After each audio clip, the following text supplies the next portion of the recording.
Life After Prison. By Silence You.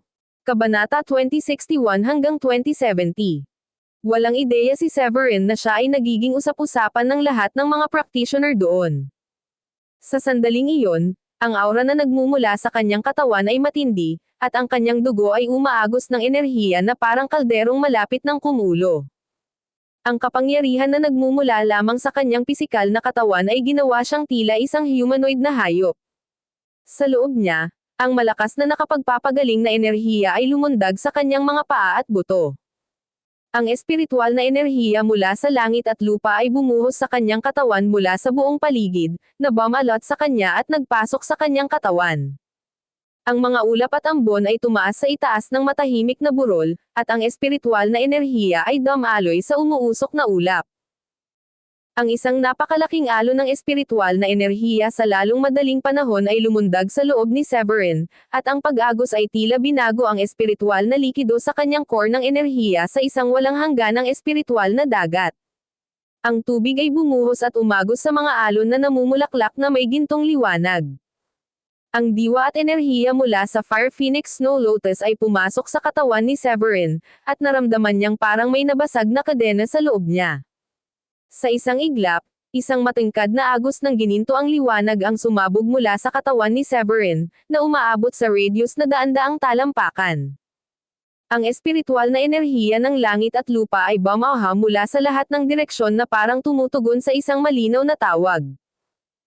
Isang makapal na ambon ng puro espiritual na enerhiya ang umikot sa paligid niya, at ang kanyang katawan ay sumisipsip ng nakapalibot na espiritual na enerhiya tulad ng isang espongha, na umaagos ng ilang dosenang milya na halaga ng espiritual na enerhiya. Sa ibabaw ng isang tigang na bundok mga daang milya ang layo, isang magandang babae ang nagninilay-nilay upang palitan ang kanyang espiritual na enerhiya. Ang kanyang kagandahan ay nailalarawan sa pamamagitan ng pagiging aloof. Ang kanyang mukha, na may mga mata na kumikinang na parang ang ganda ng isang lawa sa taglagas, ay kasing pinong sculpture ng isang artista. Ang kanyang mahabang itim na buhok ay pinalamutian ng isang gintong hairpin, at nakasuot siya ng isang pares ng berdeng berde na bota. Lahat ng tungkol sa kanya ay kahawig ng isang celestial na nilalang na bumaba mula sa langit.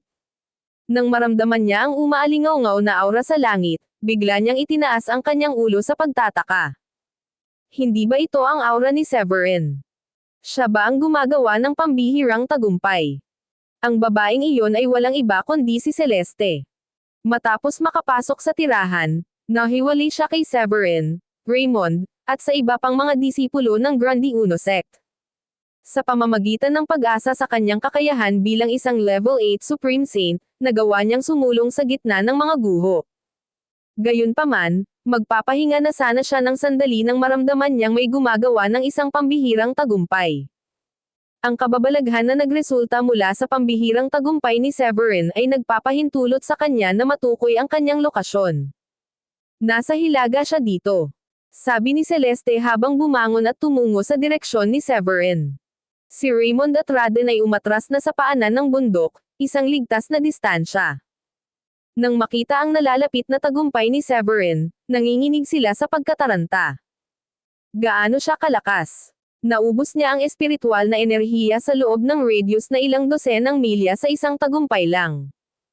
Bulong ni Raden, nanlaki ang mga mata niya sa pagkamangha. Isa siyang kababalaghan ng 7th Mountain, ikapitong ranggo sa kababalaghan sa rangkang ng sekta, at isang Level 7 Supreme Saint. Gayunpaman, naramdaman niya ang isang malaking agwat ng pagkakaiba sa pagitan niya at ni Severin. Ibinahagi ni Raymond ang kanyang sentimiento at nakaramdam siya ng labis na pagkabalisa tulad ng isang maliit na bangka na nakikipaglaban sa lakas ng tubig sa karagatan. Naaalala pa rin niya na si Severin ay isang Level 3 Supreme Saint lamang mga kalahating taon na ang nakalipas. Noon, naniniwala siya na hindi karapat-dapat si Severin na maging pang-anim na pangunahing disipulo. Ang mga alingaw-ngaw ay umiikot sa loob ng sekta na si Severin ay anak sa labas ni Oscar, dahil iyon lamang ang kapanipani walang paliwanag kung bakit ibibigay ni Oscar ang ganoong posisyon sa kabila ng maliwanag na kawalan ng kakayahan ni Severin noong panahong iyon. Tinanggihan ni Raymond si Severin bilang komedya noon. Gayunpaman, ang mga sumunod na tagumpay ni Severin laban kay Shyam, Emery, at maging kay Celeste ay pinilit si Raymond na kilalanin siya bilang isang kapantay. Mula noon, gayunpaman, napagtanto nila ni Raden na nasasaksihan nila ang paggawa ng isang tunay na alamat. Natulala si Raymond nang makita niya si Severin na malapit nang umabot sa level niya. Makikilala ang pangalan ni Severin sa buong South Sky kapag natapos na ang paggalugad na ito. Malakas na nag-isip si Raymond pagkatapos ng mabigat na paghinto. Si Severin ay malalim sa pag-iisa. Hindi niya napapansin ang espiritual na enerhiya na tumitindi sa paligid niya habang hinihigop niya ang makapangyarihang mga katangiang panggamot ng Fire Phoenix Snow Lotus. Tanging sa pagsikat ng araw lamang ang espiritual na enerhiya ay naging matatag, kaya minarkahan ang kanyang tagumpay sa level 8 Supreme Saint. Sa sandali ng kanyang pambihirang tagumpay, ang mga gintong lotus ay namumulaklak sa kanyang paligid habang ang mga talulot ay tila umuulan mula sa langit. Libu-libong maliwanag na sinag ang nagtagpo sa isang nakasisilaw na sinag ng liwanag na nagpapaliwanag sa kalangitan sa daan-daang milya, tulad ng araw. Ang mga malapit sa burol ay agad na nakilala ang matagumpay na tagumpay ni Severin mula sa kahangahangang kababalaghan. Naramdaman pa ni Raymond ang pagtaas ng espiritual na enerhiya ni Severin. Mula sa maagang yugto, ang kanyang enerhiya ay tumaas hanggang sa kalagitnaan ng yugto, pagkatapos ay nasa huling yugto, at sa wakas ay nasa tuktok na yugto. Habang unti-unting hamupa ang gininto ang liwanag na nakapalibot kay Severin, ang kanyang mga mata ay nagliliyab sa bagong sigla. Ang nakakatakot na aura na nagmumula sa kanya ay umaalingaw-ngaw sa nakapalibot na espasyo ng milya-milya.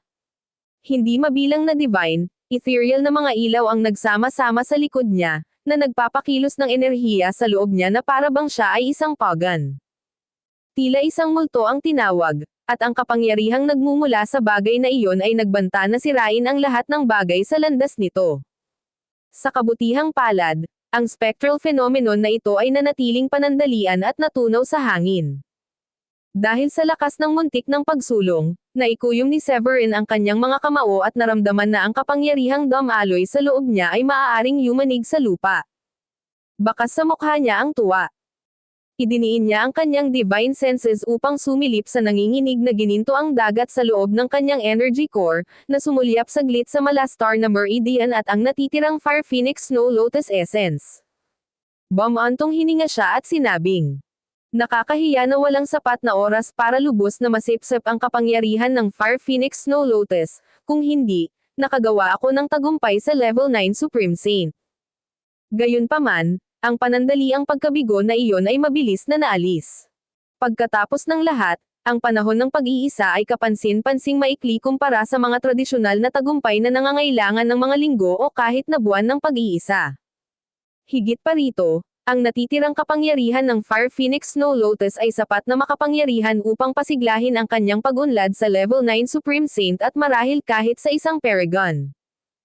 Pagkatapos ng lahat, ang halamang gamot ay hindi ordinaryong halamang gamot. Isa itong celestial treasure na puno ng napakalaking kapangyarihan at karapat-dapat sa katayuan nito bilang isang 8th grade na alchemical ingredient. Ang kapangyarihang alchemical nito ay hindi ganap na nawala pagkatapos gumawa ng isang pambihirang tagumpay sa level 8 Supreme Saint. Ang natitirang kakanyahan ay magbibigay daan sa kanya na unti-unting pinuhin ito sa susunod na buwan o dalawa, sa kalaunan ay magtatapos sa kanyang pag-akyat sa perpektong level 9 Supreme Saint. Si Severin, kasama ang kanyang bagong pasya, ay bumangon mula sa lupa. Nang masaksihan ni Raymond ang paglabas ni Severin mula sa pag-iisa, pinangunahan ni Raymond ang grupo para batiin siya at nag-alay ng kanilang taos-pusong pagbati. "Binabati kita sa iyong tagumpay." Nag-echo si Raden at sinabing, "Binabati kita, Severin. Ang iyong tagumpay ay magdudulot ng malaking kagalakan sa Grandi Uno Sect." Ang natitirang mga alagad ay nakiisa sa koro ng pagdiriwang. Si Severin, na nalulula sa papuri, ay tumawa at ikanaway ang kanyang mga kamay. "Salamat, sa lahat. Tumutok tayo sa gawaing nasa kamay. Kailangan nating magpatuloy sa paglipat patungo sa gitnang lugar at kunin ang pamana ni Wildfire." Habang abala ang lahat sa pagdiriwang ng tagumpay ni Severin, sa wakas ay dumating si Celeste matapos sundin ang direksyon ng phenomenon. Ang pagkakita sa kanyang mga kapwa-alagad sa tigang na burol ay nagdulot sa kanyang kagalakan. Nahiwalay siya sa lahat simula nang pumasok sila sa tirahan ni Wildfire.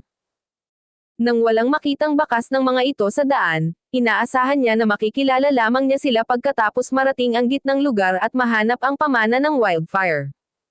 Ang tagumpay ni Severin ang nagdulot sa kanya ng panibagong pag-asa na muling makasama sila, at ang kanyang kagalakan ay inaasahan. Nalilitong sumimangot si Celeste nang makita niya ang mga taong nakapaligid kay Severin, ngunit hindi nagtagal ay nalaglag ang panga niya nang maramdamang naabot na niya ang Perfect Stage Level 8 Supreme Saint. Nakagawa ka na ba ng panibagong tagumpay sa Perfect Stage Level 8 Supreme Saint? Laking gulat ni Celeste. Naalala niya na katatapos lang niyang magtagumpay sa level 7, kaya iniisip niya kung paano siya makakagawa ng isa pang tagumpay pagkatapos lamang ng 2 araw sa guho.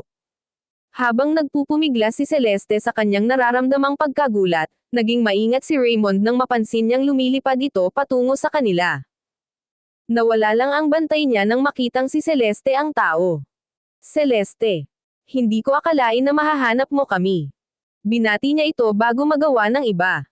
Nakangiting lumapag si Celeste at marahang tumanggo. Hindi ko pa nakikilala ang sino man sa ating mga kapwa-disipulo mula nang pumasok ako sa tahanan ni Wildfire. Medyo mahirap ang paghahanap sa inyo. Pagkatapos ay nagsimula siyang makipag-chat tungkol sa kanyang mga nakatagpo sa tahanan. Alam na ang kanyang espiritual na enerhiya ang naghatid sa kanya sa kanila, ngumiti si Severin ng pilit at sinabi. Ako ay maswerte na gumawa ng isang pambihirang tagumpay pagkatapos ng pagkakataon sa ilang mahahalagang halamang gamot. Pagkatapos ay ikinwento ni Raymond ang mga pangyayari sa paligid ng Fire Phoenix Snow Lotus, kabilang ang pakikipaglaban ni Severin laban kay Uzer, Sean, at Tobias. Nabanggit din niya na nasugatan ni Severin si Sean. Nanlaki ang mga mata ni Celeste sa hindi makapaniwala matapos marinig iyon. Nakuha ni Severin ang halamang gamot at nagdulot ng pinsala sa isang level 9 Supreme Saint habang nahihigitin ang bilang sa labanan. Nang ang mga pahayag ni Raymond ay higit pang patunayan ng isa sa mga alagad na nakasaksi sa buong alitan, sa wakas ay naniwala si Celeste na si Raymond ay nagsasabi ng totoo. Nagulat din siya gaya ni Raymond nang una niyang marinig ang tungkol dito. Bilang isang pangunahing disipulo at isa sa mga kahanga-hangang sekta, siya rin ay isang level 9 Supreme Saint. Gayunpaman, ang kanyang kapangyarihan sa pakikipaglaban ay kabilang sa pinakamababa sa 5 pangunahing disipulo dahil sa kanyang pagtuon sa alchemy. Gayunpaman, naunawaan niya kung gaano kahirap nasaktan ang isang level 9 Supreme Saint tulad ni Sean sa isang isa laban sa 3 labanan. Napatingin siya kay Severin na may halong emosyon at umamin. Minamaliit kita. Ang lakas mo ay higit sa akin ng 1 milya. Mahirap para sa kanya na hindi makaramdam ng paghanga nang maalala niya ang kagilahilalas na pag-unlad na nagawa nito sa kabila ng kanyang medyo maikling panahon sa sekta. Mapagpakumbabang pinalihis ni Severin ang papuri. Masyadong maraming credit ang binigay mo sa akin. Tinitiyak ko sa iyo na lahat ng ito ay swerte. Swerte.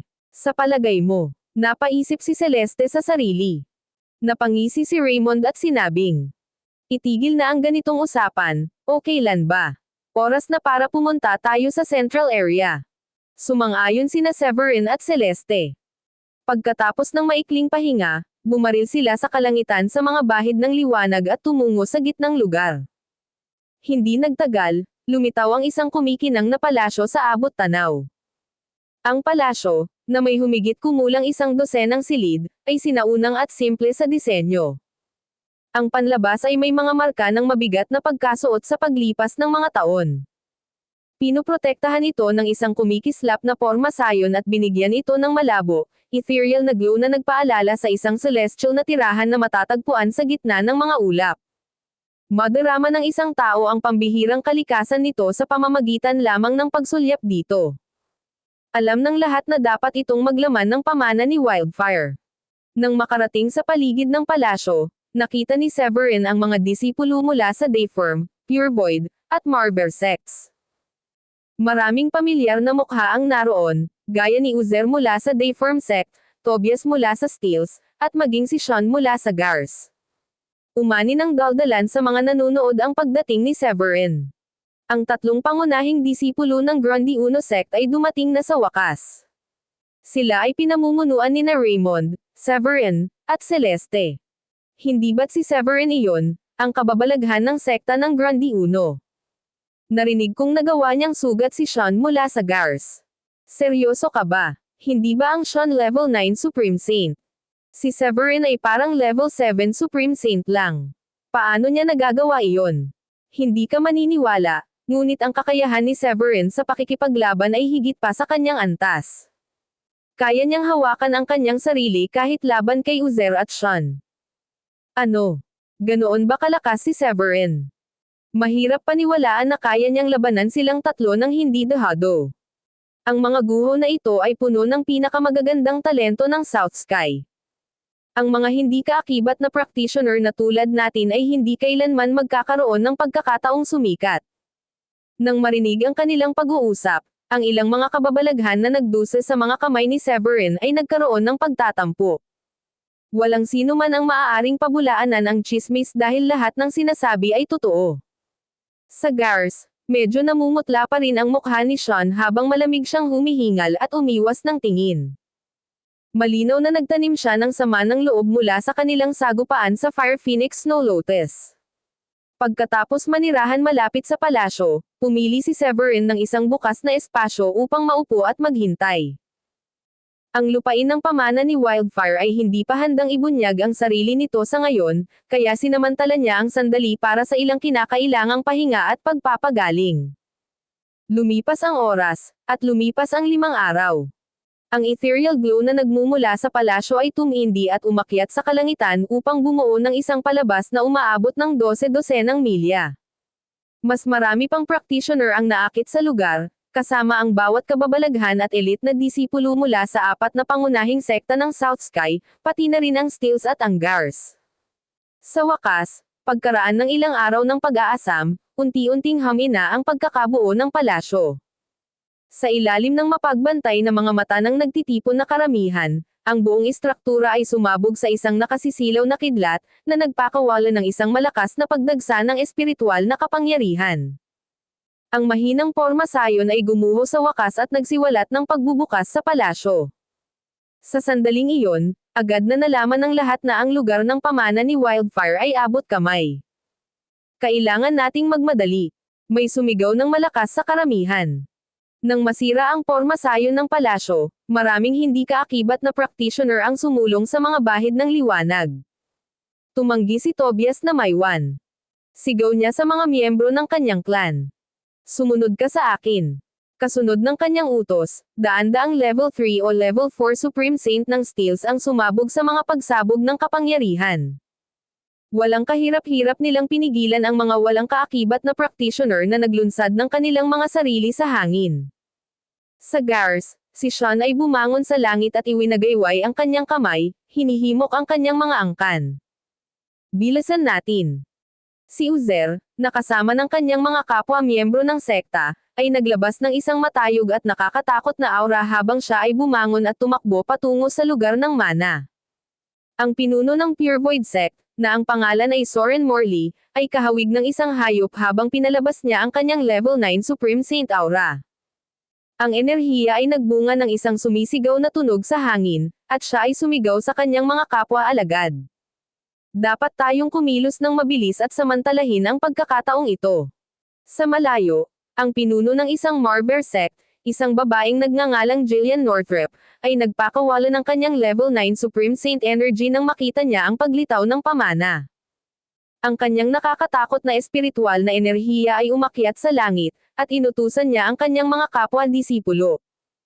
Angkinan natin ang legacy na ito para sa ating sekta.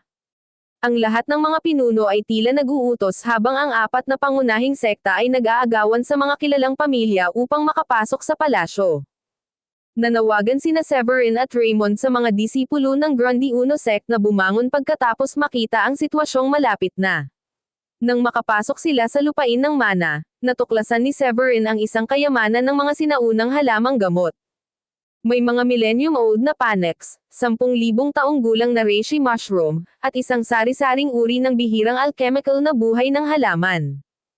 Ang nasabing mga halamang gamot ay namumulaklak sa kahabaan ng daanan, Ngunit si Severin ay hindi gumugol ng masyadong maraming oras sa mga ordinaryong halamang iyon, ngunit gayunpaman ay lubhang napakahalaga.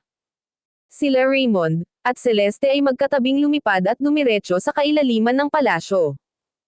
Pagkatapos ng lahat, doon matatagpuan ang legacy ni Wildfire, kasama ang Sky Soil Zenith.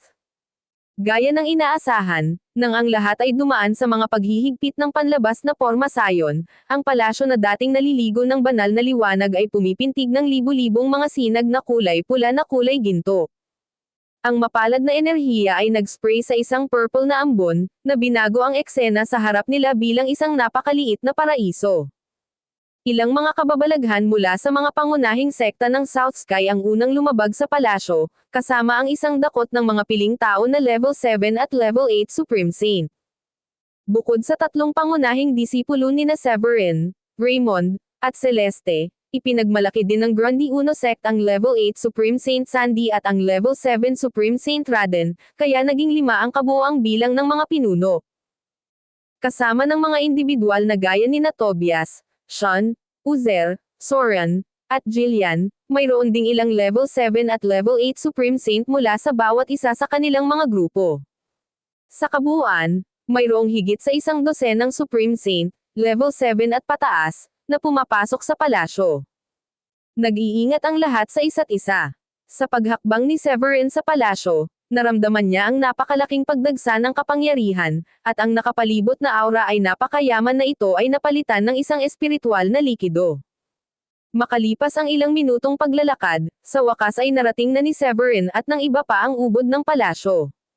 Naliligo ito ng nakakasilaw na ningning na bumubulag sa bawat kalahok, kasama sina Sean, Uzer, at maging sina Tobias at Raymond.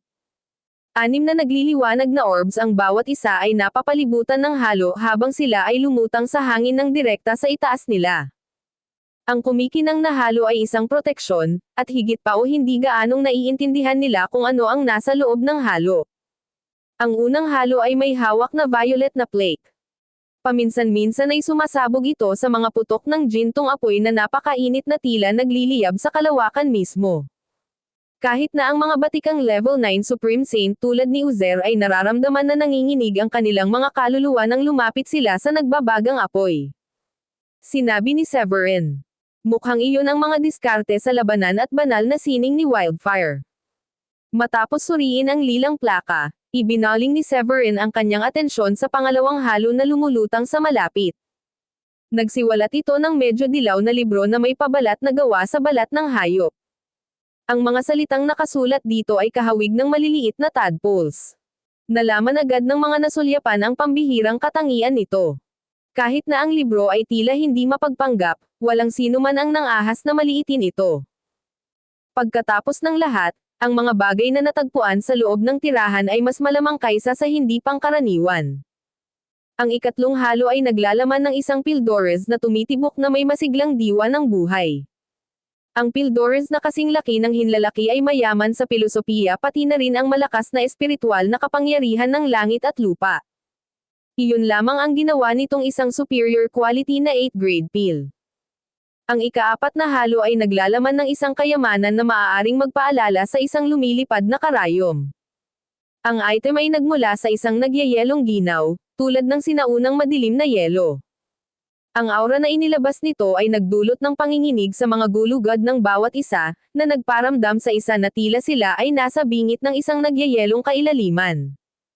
Iyan ay isang mataas na kalidad na espiritual na kayamanan. Bulalas ni Raymond matapos itong masaksihan. Ang mataas na kalidad na espiritual na mga kayamanan ay mahalagang mga ari-arian na hinahangad ng mga Paragon at maging ng mga maharlikang Paragon. Sila ay bihira, kahit na sa loob ng buong South Sky. Pinuprotektahan ng ika-5 halo ang isa pang mataas na uri ng espiritual na kayamanan na tila isang nagtatanggol na kalasag. Sa wakas, ang ika-6 na halo ay naglalaman ng isang kasing laki ng palad na espiritual na kayamanan na hugis ng isang maliit na bundok. Nagradiated ito ng divine glow at nababalot ng umiikot na itim na dilaw na enerhiya na nagpangiti sa paligid. Bumilis ang pintig ng puso ni Severin sa tanawing iyon. Ayan na, ang Sky Soil Zenith. Sa sandaling makapasok ang lahat sa palasyo, Ang mga kababalaghan mula sa bawat pangunahing sekta ay kumilos at tumakbo patungo sa kanilang ninanais na mga kayamanan. Walang pag-aalinlangan si Severin sa pagpapakawala ng kanyang laganap na espiritual na enerhiya. Siya ay bumaril patungo sa Sky Soil Zenith at mabilis na papalapit dito nang may napunit na lamat sa paligid niya, at isang sibat ang bumaril sa napakabilis na bilis. Nakatayo si Sean na hindi maabot ng braso. Ang kanyang buhok ay kumakaway ng husto dahil sa lumalakas na espiritual na enerhiya, at itinaas niya ang kanyang gintong sibat. Ang kanyang aura pagkatapos ay pumutok sa bangis habang sinusugod niya si Severin na may layuning pumatay. Ngumisi si Severin. Papatayin mo lang ang sarili mo. Mabilis niyang inalis ang sibat ni Sean gamit ang Scarlet Sky Sword. Matapos ang ilang sagupaan, naramdaman ni Sean na pahirap na makayanan ang mga pag-atake ni Severin. Siya si Uzer ay sumama sa labanan ng walang dalawang isip at inatake si Severin. Nagsimulang tumaas ang aura ni Severin. Hinawakan niya ang Dark Gold Bell para sa depensa sa isang kamay habang ginagamit ang Scarlet Sky Sword para umatake sa kabilang kamay.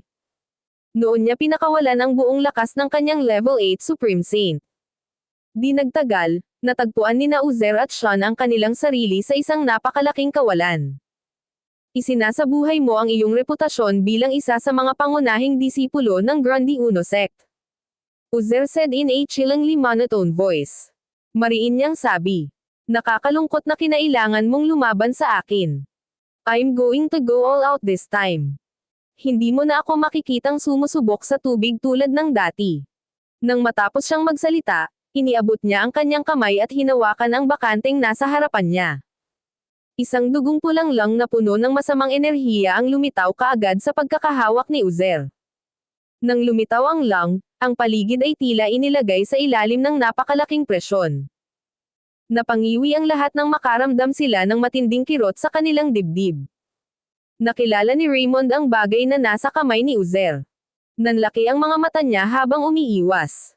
Iyan ang katamtamang kalidad na espiritual na kayamanan na kilala bilang Demon Blood Gourd. Namutla ang mukha ni Raymond nang makita ang Demon Blood Gourd. Nagsimula siyang mag-alala kay Severin. Ang Demon Blood Gourd ay ang trump card ni Uzer at isa sa dalawang kayamanan na sikat si Uzer, ang isa ay ang Thunderbolt Pool. Ang lang ay kasumpa-sumpa para sa kanyang masamang enerhiya na nauuhaw sa dugo sa pag-activate. Kahit na ang Level 9 Supreme Saint ay maaaring maapektuhan ng mental ng mapang-ipang enerhiya. Bagamat isa lamang itong katamtamang kalidad na kayamanan, ang Demon Blood Gourd ay kilala sa buong Dayform sect. Si Uzer ay isa sa mga kahanga-hangang Dayform sect, kaya natural para kay Raymond na magkaroon ng higit pang impormasyon sa isang taong itinuturing niyang kapantay niya. Dahil dito, naging seryoso ang kanyang ekspresyon, at siya ay natigilan, hindi nakaimik nang makita niyang ginawa ni Uzer ang sandata na iyon. Hindi man lang manggahas si Raymond na kunin si Uzer sa sitwasyong iyon. Ang reaksyon ni Sean, gayunpaman, ay isang malaking kaibahan sa kay Raymond. Ang unang pagkabigla ni Sean ay nagbago mula sa sorpresa hanggang sa tuwa at sa wakas ay nasa sabik. Ngumisi siya. Ang Demon Blood Gourd ay ang trump card ni Uzer, at ito ay sapat na malakas upang maabot ang pamantayan ng mataas na kalidad na mga kayamanan sa kabila ng pagiging katamtaman ang kalidad. Maaari itong ilagay sa par sa Soul Devouring Nail ni Tobias sa mga tuntunin ng epekto nito sa kaluluwa ng isang practitioner. Ito ay isang kakilakilabot na sandata na maaaring gamitin upang ilabos ang kanyang masamang enerhiya o upang pigilan ang kaluluwa ng isang practitioner. Dahil sa sarili niyang pagkamuhi kay Severin, naging malapad ang ngiti ni Sean.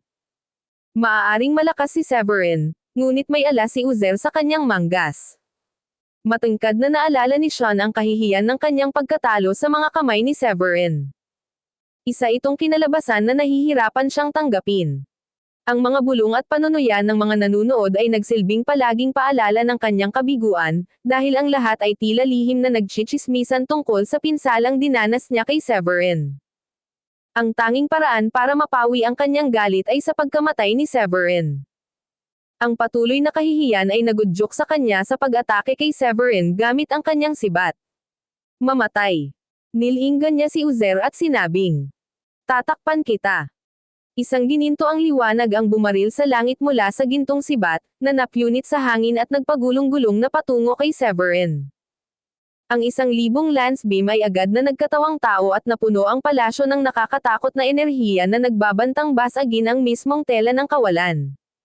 Si Severin, gayunpaman, ay nanatiling hindi nabigla. Isang kislap ng pagsuwi ang nag-alab sa kanyang mga mata nang ilabas niya ang kanyang gintong liwanag. Sa isang kisap mata, ang sinag ng liwanag ay nabuo sa isang matayog na higanti na dwarf sa palasyo. Nagpakawala siya ng sonic boom na sum-iris sa mga papasok na lance beam. Ang marahas na pagsabog ay nagpadala ng shockwave sa buong palasyo. Ang pag-atake ay nagtulak kay Uzer na punahin si Uzer pagkatapos ay itinaas ang kanyang kamay at bumuo ng selyo upang buhayin ang Demon Blood Gourd.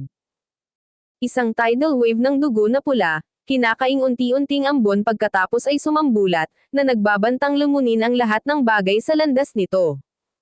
Lahat ng nilamon ng mapula dugong ambon ay naging alabok sa ilalim ng nakakatakot na kapangyarihan nito. Ang iba pang mga kahanga-hangang nakasaksi sa nangyari ay agad na umatras mula sa gitna ng larangan ng digmaan at pinrotektahan ang kanilang mga sarili gamit ang kanilang mga kagamitan sa pagtatanggol. Sa sulok ng palasyo, isang balingkinitang figure na nakasuot ng manipis na gown at isang gauze veil ang nagmamasid sa mga galaw ni Uzer. Siya ay walang iba kundi si Jillian ng Marver Sect. Sumulyap kay Severin, umiling siya at mamulong sa sarili. Maaaring kaya niyang labanan ang mga pag-atake kung siya ay isang level 9 Supreme Saint, ngunit nakakahiya na wala pa siya sa antas na iyon. Nanatili siyang neutral sa sitwasyong iyon dahil hindi siya gaanong nakikipag-ugnayan kay Severin, at ang kanyang sekta ay hindi rin nagtanim ng galit sa kanya.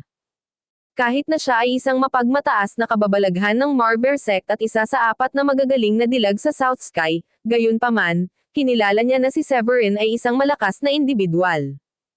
Binalaan na siya ng mga elder ng sekta bago ang ekspedisyon na mag-ingat sa walang kapantay na ika-6 na pangunahing disipulo ng Grundy Uno Sect. Matapos makapasok sa mga guho ni Wildfire, mabilis na kumalat ang balita tungkol sa 1-on-3 battle ni Severin, lalo na ang kanyang tagumpay sa pagsugpo kay Sean. Nang makita mismo ni Jillian ang lakas ni Severin ay sa kanya tuluyang naunawaan ang tunay na lawak ng husay ni Severin. Bilang isang level 7 Supreme Saint, si Severin ay nagpakita ng matinding lakas nang harapin niya ang 3 level 9 Supreme Saint. Gayunpaman, ang kombinasyon ng Demon Blood Gourd ni Uzer at walang humpay na pag-atake ni Sean ay maaaring maging napakahirap para kay Severin na hawakan. Pagkatapos ng lahat, ang bawat kababalaghan ay karaniwang maaaring talunin ang mga mas malakas kaysa sa kanila, ngunit ang gawin ito sa ilalim ng mga pangyayari ay maaaring walang iba kundi isang panaginip lamang. Sa kabila ng larangan ng digmaan, si Soren, ang kababalaghan ng Pure Void Sect, ay naka-cross-arm na may intriga habang pinagmamasdan niya si Severin at ang iba pa. Well.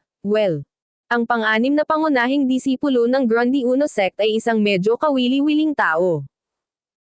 Tila pinag-uusapan ng lahat ang tungkol kay Severin mula nang pumasok si Soren sa mga guho, kasama ang mga pag-aangkin na si Severin ay kumakalaban sa kanyang sarili laban sa 3 kalaban, nagdulot ng pinsala kay Sean, at nagtulak kay Tobias na tumakas si Soren sa simula ay nanunuya sa mga alingaw-ngaw na iyon dahil sina Uzer at Sean ay parehong level 9 Supreme Saint. Kahit na si Severin ay maaaring maging kakilakilabot sa kanyang sariling karapatan bilang isang level 7 Supreme Saint at ang pangunahing disipulo ng Grundy Uno Sect, siya ay tila napakababa kumpara sa kanila. Gayunpaman, ang pagsaksi sa pagiging mahinahon ni Severin laban kay Uzer at Sean sa loob ng mga guho ay humantong kay Soren na matanto na may higit pa kay Severin kaysa sa nakikita ng mata. Sa sandaling iyon, si Sean, kasama ang kanyang gintong sibat na nagliliyab sa liwanag, ay nakita na ang kanyang pag-atake ay naharang ni Severin. Isang malamig na kislap ang bumungad sa kanyang mga mata, at hindi na mapipigil ang nakamamatay na hangarin na kanyang kinikimkim. Ang espiritual na enerhiya na nagmumula sa kanyang antas na level 9 Supreme Saint ay hindi nagtagal ay pumutok, at ang ginantuang sibat ay napaungol habang binuhusan niya ito ng espiritual na enerhiya. Nang walang karagdagang abala, itinutok niya ang sibat sa pag-atake na hiniwa ang hangin sa harap nito at tila ginamit ang kapangyarihan ng bawat elemento. Sa paghusga lamang sa aura nito, Maaari itong maging nakamamatay sa isang level 8 Supreme Saint at maaaring makapinsala din sa isang level 9 Supreme Saint. Hindi nagpakita ng pag-aalinlangan si Severin at nagpakawala ng isang alon ng espiritual na kapangyarihan. Ang kanyang mga meridian ay kumikinang na parang mga konstelasyon, at ang Scarlet Sky Sword sa kanyang kamay ay pumutok na may isang kumikinang na espada. Kainin mo ito. Sigaw ni Severin habang inihahampas ang Scarlet Sky Sword. Ang daang talampakang haba na sword beam pagkatapos ay hiniwa sa kalangitan at inilawan ang buong palasyo. Ang sumunod na putok ay nagpalipad ng gintong sibat. Nanlamig ang mga mata ni Sean, at itinulak niya ang palad paarap. Ang mga banal na kasulatan ng pilosopiya ay kumislap sa paligid niya, at isang napakalaking palad ang lumitaw sa loob ng isang bahagi ng isang segundo. Sa loob ng palad na iyon ay may kumikinang na kalawakan na parang bituin, at ang gitna ng palad ay tila naglalabas ng hindi mabilang na mga sinag ng banal na liwanag. Pumutok ito ng mapangwasak na kapangyarihan ng isang level 9 Supreme Saint na may kakayahang durugan ang alinmang ordinaryong level 8 Supreme Saint. Tugon ni Severin sa pamamagitan ng pag-abot ng kanyang kamay at pagpitik ng kanyang daliri ng bahagya. Tila nagiba ang lupain nang mapuno ang hangin ng umaalingaw-ngaw na tunog.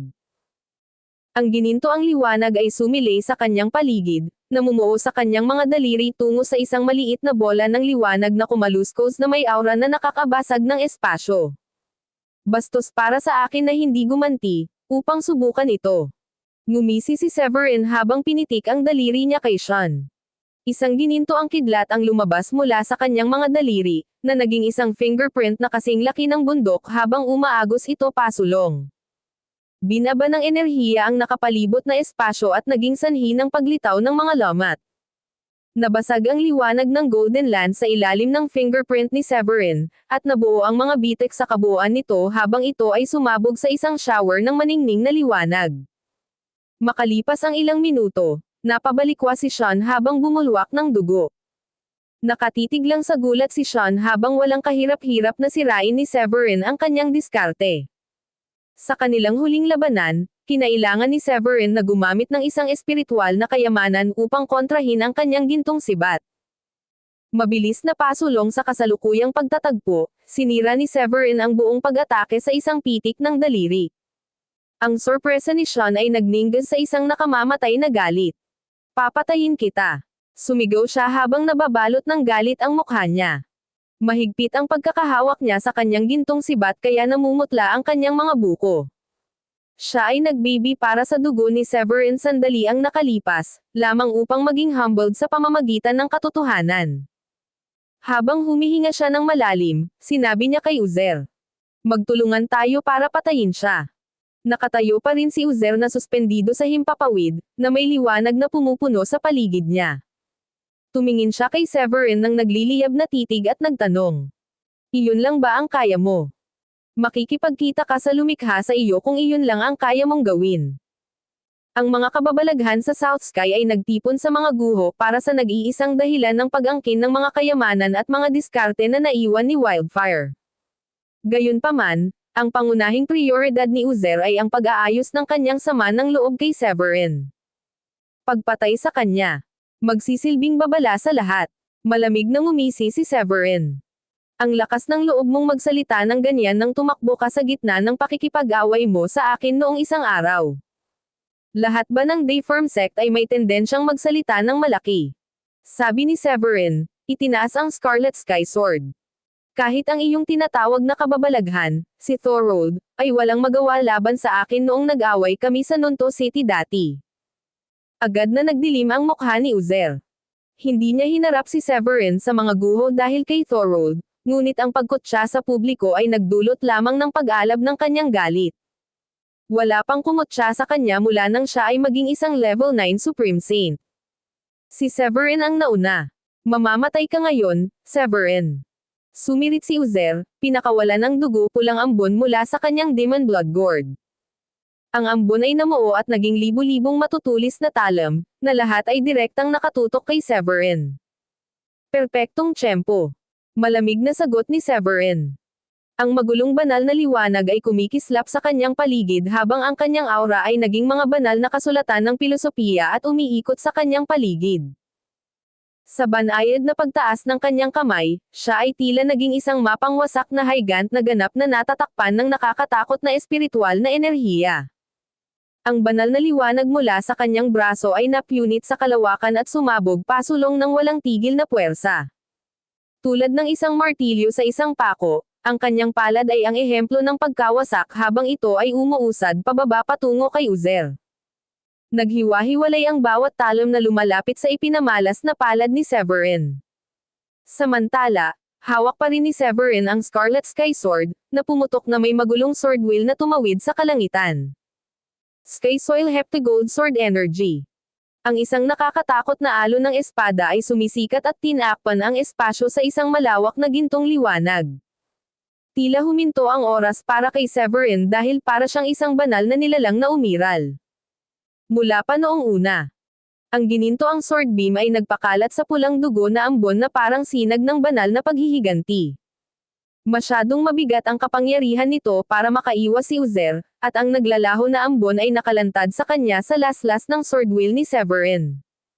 Nabawasan ang kanyang pagmamataas, at siya ay isang nalulungkot na anino ng kanyang dating sarili habang siya ay nagsusuka ng dugo. Paano? Paano siya naging mas malakas? Isang unos ang umusbong sa loob ni Uzer habang ang kanyang mga mata ay humihina sa hindi paniniwala. Ang lakas ni Severin ay mas malaki kaysa dati. Bagamat hindi ginamit ni Uzer ang kanyang buong puwersa sa labanan para sa Fire Phoenix Snow Lotus, kahit na ang kanyang trump card ay napatunayang walang gaanong gamit upang pigilan ang sword wheel ni Severin. Huwag hayaan ang iyong sarili na magambala. Ngumisi si Severin habang iniswing ang kanyang Scarlet Sky Sword. Lalong naging walang humpay ang kanyang mga atake. Umasim ang ekspresyon ni Uzer. Ang sword wheel ay napakalaki, at ang kanyang Demon Blood Gourd ay naging halos walang silbi. Nang mapagtanto niya na ang lakas ni Severin ay nalampasan ang kanyang imahinasyon, nagpa siya si Uzer na huminto sa lahat. Tinawagan niya si Sean habang ina-activate ang kanyang Element Constitution at ang Thunderbolt Pool. Sa loob ng ilang segundo, napuno ng mga kulog ang buong palasyo.